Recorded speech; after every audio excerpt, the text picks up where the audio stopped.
Good evening friends, welcome to my channel. Myself Sumanshu और आज मैं आप लोगों को memory based IBPS PO prelims में पूछी गई डेटा इंटरप्रिटेशन, जिसे हम शॉर्ट में DI कहते हैं, वो बताने जा रहा हूँ। ये DI शिफ्ट 4 जो कि 3 अक्टूबर 2020 को हुई थी, एकदम एग्जैक्ट एग्ज़ाम लेवल की DI मैं आप लोगों को आज सिखाने जा रहा हूँ। Data can be a little different, Hindi में अगर मैं कहूँ तो डेटा थोड़ा बहुत अलग हो सकता है, लेकिन लेवल इसी तरह का एग्ज़ाम में पूछा गया था। तो देरी किस बात की है, आइए शुरू करते हैं। और वीडियो को शुरू करने से पहले मैं कहना चाहूँगा, अगर आप लोगों ने अभी तक मेरे चैनल को सब्सक्राइब नहीं किया है तो चैनल को सब्सक्राइब कर लीजिए और बेल आइकन को प्रेस करना ना भूलें, ताकि आने वाले सभी वीडियोज़ की नोटिफिकेशन आप लोगों को मिलती रहे। तो देरी किस बात की है, आइए चले शुरू करते हैं।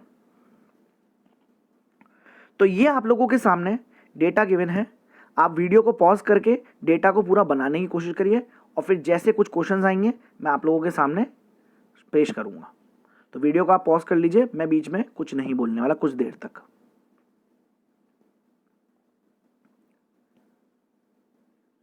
उम्मीद करता हूं आप लोगों ने इसको पॉज कर लिया होगा और पॉज करके डेटा बनाने की कोशिश करी होगी।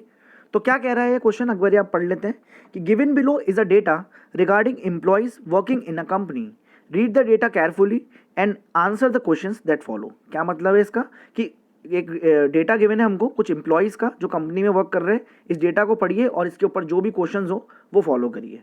ठीक है, तो कैसा है, कंपनी गिवन है ABCDE, 5 कंपनियां गिवन है, इनके टोटल एम्प्लॉइज गिवन है, दैट इज 60, 40, 80, 90 एंड 45। फिर एक कॉलम क्या गिवन हमको, परसेंटेज ऑफ फीमेल एम्प्लॉयज़। इसका क्या मतलब हुआ, अगर किसी कंपनी में कंपनी ए में 60 एम्प्लॉयज़ हैं तो उसके 50% फीमेल है। ठीक है, 50% फीमेल है, दैट मीन्स 60 का 50% कितना हुआ, दैट इज 30। तो 30 फीमेल्स है, तो ऑब्वियस सी बात है, ये आप लोगों के लिए समझने वाली बात होनी चाहिए कि अगर फीमेल्स पूछी हैं तो क्वेश्चंस मेल्स पर भी पूछे जा सकते हैं। तो मेल्स का डेटा आपको अपने आप निकालना रहेगा, ये आप लोगों के अंदर अंडरस्टैंडिंग होनी चाहिए। डेटा इंटरप्रिटेशन का मतलब ये नहीं है कि जो हमारे को गिवन है सिर्फ वो ही आपसे पूछा जाएगा।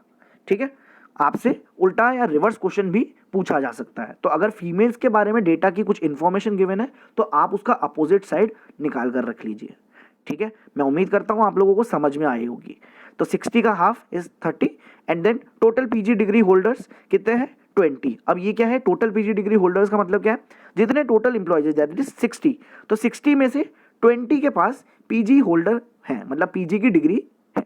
ठीक है, अंडरस्टूड और नॉट अंडरस्टूड, मैं उम्मीद करता हूं आप लोगों को ये बात समझ में आ गई होगी। तो ये बात क्वाइट ऑब्वियस सी है, अगर total PG degree holders given है हमको तो हमें टोटल नॉन PG का डेटा अलग से निकालना पड़ेगा। जैसे फॉर एग्जांपल, जैसे 60 टोटल इंप्लॉयज हैं तो 20 जिसमें से PG हैं, तो 40 नॉन PG हो गए। आई होप आप लोगों को ये बात समझ में आ गई होगी। तो इस तरह से इस डेटा को कुछ रीड करना था और डेटा इंटरप्रेट करना होगा। उम्मीद करता हूं आप लोगों ने डेटा की टेबल बना ली होगी। मैं आपको कुछ कैलकुलेशंस दिखा देता हूं कि कैसे इसको कैलकुलेट करना है। 50%, 30%, 25%, 40%, 20%, सब चीज़ें मैं आप लोगों को दिखाने जा रहा हूं। तो ये रहे आपके सामने। अगर टोटल नंबर ऑफ फीमेल्स की बात करें, जैसे कंपनी ए की बात करें, तो 60 का 50%, दैट इज आपको 50% की फ्रैक्शनल वैल्यू याद होनी चाहिए। आपको अगर डेटा इंटरप्रिटेशन को या प्रीलिम्स लेवल में या मेंस लेवल में कहीं भी अटेम्प्ट करना हो तो मैं बेसिक आपको एडवाइस दूंगा, आपको फ्रैक्शनल वैल्यूज़ याद होनी चाहिए। और अगर आप चाहते हैं कि आपको फ्रैक्शनल वैल्यूज़ याद करने का तरीका कोई मिल जाए, या आप चाहते हैं कि आप जल्दी से जल्दी फ्रैक्शनल वैल्यूज़ याद करना सीखें, तो मुझे कमेंट सेक्शन में ज़रूर से बताना। मैं आपको फ्रैक्शनल वैल्यूज़ जल्दी से जल्दी कम समय में याद करने का तरीका बहुत आसानी से सिखा दूंगा। ठीक है, तो मैं उम्मीद कर रहा हूँ, इस वक्त मैं उम्मीद कर रहा हूँ कि आपको 50% या जितनी भी कोई फ्रैक्शनल वैल्यू आती होगी उसका आंसर आपको पता होगा, क्योंकि आप एक IBPS PO प्रीलिम्स का पेपर देने जा रहे हैं। तो मैं ऐसी उम्मीद करता हूँ आपको फ्रैक्शनल वैल्यूज़, डेसिमल्स, ये सब की नॉलेज होनी चाहिए। ठीक है, तो 50% की वैल्यू कितनी हुई, 1/2। ठीक है, तो 60 का हाफ कितना हुआ, 30। ठीक है, अब आप बहुत सारे लोग जो बेसिक मैथ्स वाले हैं, जिनका मैथ्स बहुत वीक है, वो सोच रहे हैं 50 का 1/2 कैसे लिखा गया। तो बहुत ईजी सी कैलकुलेशन, 50/100% है। परसेंट का मतलब क्या होता है, 100। ठीक है, तो 50/100 इंटू 100। ओके, 50/100 इंटू 100, तो 100 से 100 cancel and this makes it 50%। Alright, तो 1/2। ओके, चलिए शुरुआत करते हैं आगे। फिर इसमें ऐसे ही 40 का 30% निकालना था, जो बी कंपनी था उसकी टोटल नंबर फीमेल्स में 30% फीमेल्स थी, तो 30% की फ्रैक्शनल वैल्यू क्या होती है 3/10, तो ये निकल कर आई 12। ठीक है, ऐसे ही सी का, डी का और ई का आप निकाल लेंगे। मैंने एक ट्रिक और सिखा रखी है, जैसे सपोज करो किसी को फ्रैक्शनल वैल्यू नहीं याद होती है तो वो कैसे निकाल सकता है डेटा क्विक समय में। आपको वहाँ पर बहुत फास्ट होना बहुत ज़रूरी है, क्योंकि आपके पास सिर्फ 20 मिनट्स रहेंगे। 20 मिनट्स के अंदर आपको maximum to maximum question attempt करना ही है। ठीक है, तो मैं चाहता हूँ कि इंसान के अंदर कैलकुलेशन एबिलिटी बहुत फास्ट होनी चाहिए। तो एक तो तरीका है फ्रैक्शनल वैल्यू के थ्रू आप फटाफट से कैलकुलेट कर लीजिए, ये विद टाइम आएगा, ऐसे एक दिन में आने से नहीं आएगा। ठीक है, दूसरा तरीका क्या है, जैसे कि एक तो क्या लिखा हुआ है 90 का 40% निकालना है। सपोज जैसे क्वेश्चन में गिवन है कि 40% फीमेल्स है, तो 90 का 2/5, अगर 1/5 की वैल्यू होती है 20%, तो 2/5 की वैल्यू होती है 40%। ठीक है, तो 90 इंटू 2/5, तो ये निकल कर आया 36। ठीक है, इसका एक और मेथड क्या है, अगर 90% 100% मानते हैं हम अगर, ठीक है, तो अगर इसका मुझे 10% निकालना हो तो आप क्या करेंगे 90 इंटू 10/100, राइट। आपको बेसिक सी दिमाग लगाना है कि 90, अगर कोई 90 है या 900 भी लिखा है तो आप सीधा 10% निकालने के लिए एक डेसिमल आगे जंप कर जाए। व्हाट डज दैट मीन, आप लेफ्ट साइड की तरफ डेसिमल पॉइंट लगा दीजिए, तो 10% क्या बनेगा 9। ठीक है, 10% अगर 9 बना, अगर मैं आपको पूछूं 1% क्या होगा तो आप क्या बोलेंगे 0.9% या 0.9%। ठीक है, तो अगर 10% 9 है तो 40% क्या होगा 36 होगा। अंडरस्टूड और नॉट अंडरस्टूड, मैं उम्मीद करता हूं आप लोगों को मेरी बातें समझ में आ रही होंगी। ठीक है, तो मैं उम्मीद करता हूं ई का भी आप ऐसे ही निकाल लेंगे। अगर 10% 4.5 बनता है, कि अगर डेसिमल वैल्यू फॉलो करें तो 5 के पहले आप पॉइंट लगा देंगे तो 4.5, अगर 10% 4.5 है तो 20% 9 हो जाएगा। मैं उम्मीद करता हूँ आप लोगों को ये ट्रिक भी समझ में आ रही होगी। ठीक है, आगे चलते हैं। जैसे फीमेल्स निकल गई तो बचे हुए मेल्स होंगे। मेल्स को अगर निकालने के लिए टोटल में से आप फीमेल्स लेस कर देंगे तो मेल्स आ जाएंगे। जैसे कि पिछले साइड में मैंने फीमेल्स निकालना सिखा दिया आपको, तो टोटल कितने थे 60, उसमें 30 लेस करें तो बचे 30 मेल्स। ठीक है, ऐसे ही 40 टोटल थे, उसमें से 12 फीमेल्स निकली तो 28 मेल्स, एंड सो ऑन। तो सी, डी और ई के भी ऐसे ही कुछ निकल जाएंगे। आई होप आप लोगों को समझ में आ रहा होगा। फिर आगे क्या था कि टोटल पीजी होल्डर्स आपको गिवन थे। ठीक है, तो टोटल एम्प्लॉयज़ कितने थे 60, उसमें से 20 पीजी डिग्री होल्डर्स थे। अब बहुत से लोगों के दिमाग में होगा कि सर ये तो 20 तो परसेंटेज होगा, 20% लोगों के पास है पीजी डिग्री। नहीं, वो टोटल गिवन था। आप लोगों को इन्हीं बातों को नोट करना है। बहुत सारे लोग इस चीज़ को परसेंटेज भी मान सकते हैं, लेकिन नहीं, वो परसेंटेज गिवन नहीं था, वो टोटल गिवन था। अब मतलब क्या हुआ, total employees that are having PG degree, total वह कर्मचारी जिनके पास पीजी डिग्री है, किस में से, टोटल में से जिनके पास पीजी की डिग्री है। तो अगर 60 टोटल एम्प्लॉय हैं तो उसमें से 20 लोगों के पास पीजी डिग्री होगी, तो नॉन पीजी वाले कितने होंगे 40। बहुत आसान सा डेटा था, इंटरप्रेट करने में मैं उम्मीद करता हूँ ज़्यादा दिक्कत आप लोगों को नहीं हुई होगी। ठीक है, तो ऐसे ही आप बी का निकाल लेंगे। अगर 40 टोटल थे एम्प्लॉयज़, उसमें से 10 के पास पीजी डिग्री है, तो रिमेनिंग कितने होंगे 30। ठीक है, ऐसे ही सी, डी और ई के रिस्पेक्टिवली आप लोग निकाल लेंगे। मैं उम्मीद करता हूँ आप लोगों को ये मेरी बात समझ में आ रही होगी। डेटा पूरा इंटरप्रेट करने के बाद आपका टेबल कैसा बनना चाहिए कॉपी में, ये आप लोगों के सामने है कि अगर टोटल 60 थे, उसमें से 30 फीमेल्स हैं तो 30 मेल्स हैं। ऐसे ही उनमें से 20 के पास पीजी डिग्री है तो नॉन पीजी 40 डिग्री है। ऐसे ही देन बी का है, सी का है, डी का है और ई का है। इस तरह से आप कुछ डेटा को इंटरप्रेट कर लेंगे। मैं चाहूँगा कि आपको पॉज कर लीजिए, अगर आप इसको मोबाइल से देख रहे हैं तो इसका स्क्रीनशॉट ले लीजिए। फाइनल आपका क्वेश्चन में या कॉपी में आपके ये टेबल बननी चाहिए, और अगर आप लैपटॉप से देख रहे हैं तो पॉज करके इस डेटा को इंटरप्रेट कर लीजिए। उम्मीद करता हूँ आप लोगों ने इस डेटा की फोटो ले ली होगी और अपने हिसाब से भी आपने इसको इंटरप्रेट कर लिया होगा। ठीक है, तो अब हम क्वेश्चंस की शुरुआत करते हैं। किस प्रकार के क्वेश्चंस बताए गए थे एग्जाम में, आइए देख लेते हैं। फर्स्ट क्वेश्चन कहता है, what is the respective ratio of females from A B C together to that of males from C D and E. ठीक है, मैं आपको एक बार टेबल फिर दिखा देता हूँ। ए बी सी के फीमेल का रेशो और सी डी ई के मेल्स का रेशो क्या है। ठीक है, तो ये क्वेश्चन किस तरह से होगा कि what is the respective ratio of females from A B C together to that of males from C D and E together. तो हिंदी में भी लिख रखा है मैंने, ए बी व सी की महिलाएं और सी डी ई के पुरुषों के योग का अनुपात ज्ञात करें। ठीक है, आप लोग एक बार ऑप्शंस देख लीजिए और उसको सॉल्व करने की कोशिश करिए। उम्मीद करता हूँ आप लोगों ने इसको पॉज करके सॉल्व करने की कोशिश करी होगी। इसका आंसर देख लेते हैं, इसका आंसर क्या है। तो इसका आंसर है ऑप्शन नंबर सी। ठीक है, ये कैसे आया? अगर आप टोटल फीमेल्स का सम करेंगे तो वो आएगा 30 + 20 + 12 दैट इज 62। ठीक है, और मेल्स के पुरुषों का योग करेंगे तो आएगा 60 + 54 + 36 150। तो इनका अनुपात क्या बना या इनका रेशो क्या बना? 60:62:150। तो आप इसको काटेंगे अगर 2 से तो ये आ जाएगा 31:75 और इसी वजह से C will be the correct answer. उम्मीद करता हूँ बहुत लोगों का आंसर सही आ गया होगा। चलते हैं अगले क्वेश्चन की ओर। What is the difference between total number of non PG degree holders of ABC to that of total employees of the same company? वापस से रिपीट करता हूँ इसको हिंदी में। कंपनी ABC के कुल नॉन स्नातकोर और कुल कर्मचारियों के बीच कितना अंतर है? पॉज करके आप इसको बनाने की कोशिश करिए। उम्मीद करता हूँ आप लोगों ने बनाने की कोशिश करी होगी।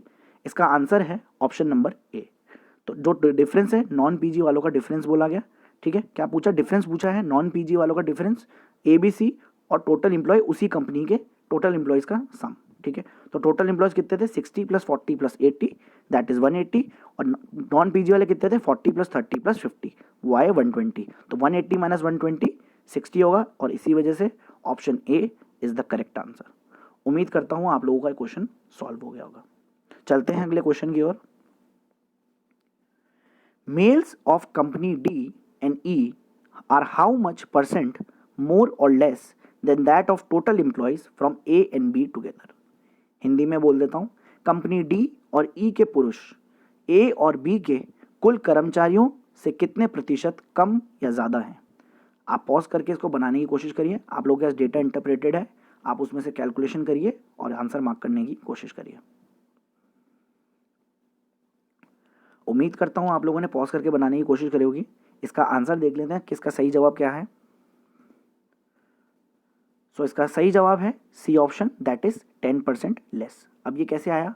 आप लोग पहले मेल्स का टोटल करेंगे, males of D and E का टोटल करेंगे। ठीक है, और जो कि बनता है 36 + 54 दैट इज 90। ठीक है, टोटल एम्प्लॉयज़ क्या हैं ए और बी के टोटल एम्प्लॉयज़ कितने? 60 + 40 दैट इज 100। तो आपको जो रिक्वायर्ड परसेंटेज पूछा गया, जो आपसे परसेंट पूछा गया दैट इज 10/100 × 100। ठीक है, तो 10% कम है। अब ये 10% कम कैसे आया कि जो 100 है 90 है वो 100 से कितना कम है? 10 कम है। किससे कम है? 100 से कम है इंटू 100। तो 100 से 100 कैंसिल हो जाएगा और 10% लेस इज द आंसर। कम है ना, इसलिए लेस आएगा। एग्जाम में आपको मोर का भी ऑप्शन गिवन होगा, तो कंफ्यूज बिल्कुल भी मत होना। ठीक है, बहुत ढंग से क्वेश्चन को पढ़ना है क्योंकि आपका समय बहुत कम रहता है, तो गलत ऑप्शन कभी कभार मार्क हो सकता है। ठीक है, उम्मीद करता हूँ आप लोगों को मेरी बातें समझ में आ रही होंगी। चलते हैं अगले क्वेश्चन की ओर।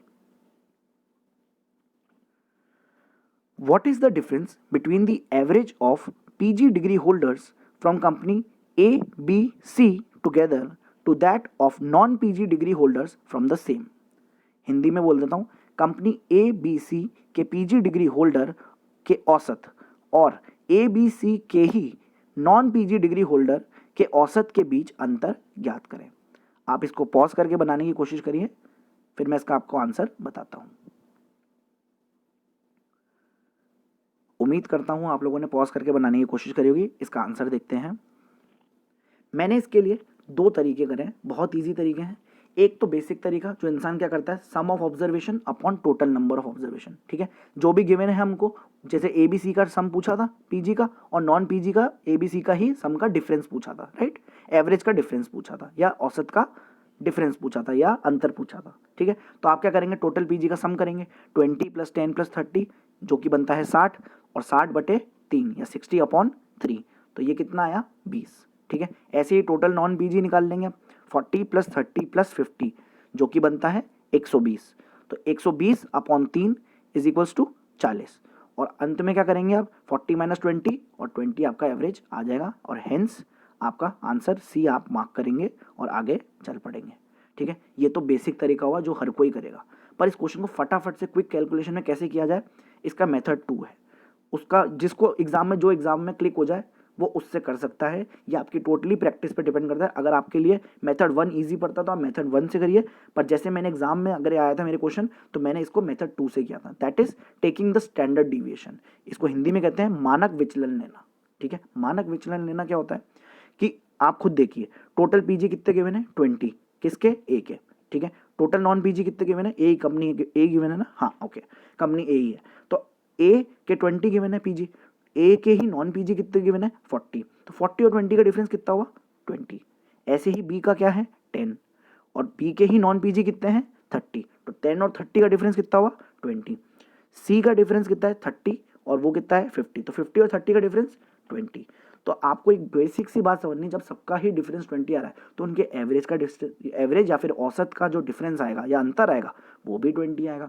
ये आप लोगों को दिमाग में विद इन सेकेंड्स क्लिक होनी चाहिए, ताकि आप सीधा सीधा फटाफट से बिना क्वेश्चन को देखे ऑब्जर्वेशन से ओरली ही 20 मार्क कर सके। ठीक है, क्वेश्चंस बहुत इजी आए थे, सिर्फ डेटा इंटरप्रेट करना डिफिकल्ट था। ठीक है, यही एग्जैक्ट लेवल आपके एग्जाम में पूछा जा रहा है। वो वहां पर एग्जाम में आपकी स्पीड चेक कर रहे हैं, आपका टेम्परामेंट चेक कर रहे हैं कि आप कितना ज़्यादा जल्दी, कहीं पैनिक तो नहीं कर रहे हो, क्योंकि क्वेश्चंस तो ईजी होते हैं, बस आपको डेटा जल्दी जल्दी इंटरप्रेट करना आना चाहिए। उम्मीद करता हूँ आप लोगों को मेरी बातें समझ में आई होंगी, क्योंकि शिफ्ट 4 के अंदर quant was moderate to difficult. ठीक है, तो कहीं कल को आपकी शिफ्ट में अगर क्वेश्चंस डिफिकल्ट आ गए तो आपको प्रिपेयर रहना ज़रूरी है। आई होप आप लोगों को मेरी बातें समझ में आ रही होंगी। ठीक है, चलते हैं इसके आखिरी क्वेश्चन की ओर, और ये डीआई को हम एंड करते हैं। तो ये है इसका लास्ट सवाल जो कह रहा है, बहुत इजी क्वेश्चन था, total employees of company A is what percent of total employees of company C. बहुत इजी क्वेश्चन, हिंदी में क्या कहता है, कंपनी ए के कुल कर्मचारी कंपनी सी के कुल कर्मचारियों का कितना प्रतिशत है। आप लोगों के सामने ऑप्शन गिवन है, आपके पास डेटा इंटरप्रेटेड है, आप ट्राई करके देखिए और बताइए मुझे इसका क्या आंसर है। उम्मीद करता हूं आप इसको पॉज करके बनाने की कोशिश करेंगे। तो मैं उम्मीद करता हूं आप लोगों ने इसको पॉज करके बनाने की कोशिश करी होगी। इसका आंसर देख लेते हैं, बहुत ही ईजी क्वेश्चन था ये।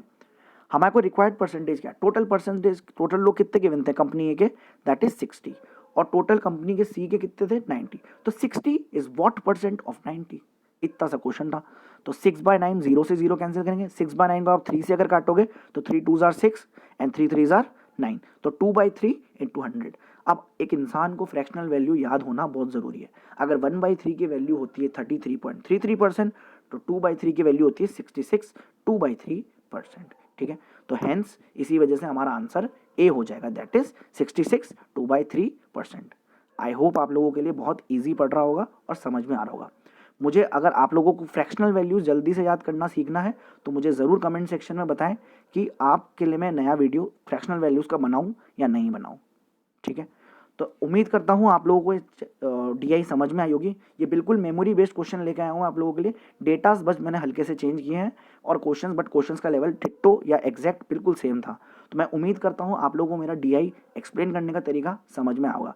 आप मुझे कमेंट सेक्शन में ज़रूर बताएं कोई अगर मेरे से कमी या पेशी हो रही हो या कोई स्कोप ऑफ इम्प्रूवमेंट है, मुझे क्या इंप्रूव करके पढ़ाना चाहिए, आप मुझे ज़रूर कमेंट सेक्शन में बताएं। और अगर आपको ये वीडियो पसंद आया है तो इसको ज़्यादा से ज़्यादा लाइक करें, शेयर करें, कमेंट करें, सब्सक्राइब करें और ज़्यादा से ज़्यादा लोगों तक शेयर करें, ताकि जो 10th और 11th अक्टूबर को जिनका IBPS PO का प्रीलिम्स का एग्जाम है उनको ये डीआई के सेट से हेल्प मिल सके। ठीक है, तो बने रहिए मेरे साथ और मेरे चैनल को सब्सक्राइब करिए और ज़्यादा से ज़्यादा शेयर करें और बेल आइकन को प्रेस करना ना भूलें, ताकि आने वाले सभी वीडियोस की नोटिफिकेशन आप लोगों को मिलते रहे।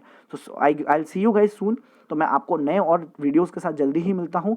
अभी मैंने आपको डेटा इंटरप्रिटेशन पढ़ाया, ऐसे ही मैं आपको रीजनिंग पढ़ाऊंगा, ऐसे ही मैं आपको इंग्लिश पढ़ाऊंगा। तो मेरे साथ बने रहिए और मैं आप लोगों से बहुत ही जल्द मिलता हूँ। Till then take care guys, I will see you soon. Thank you.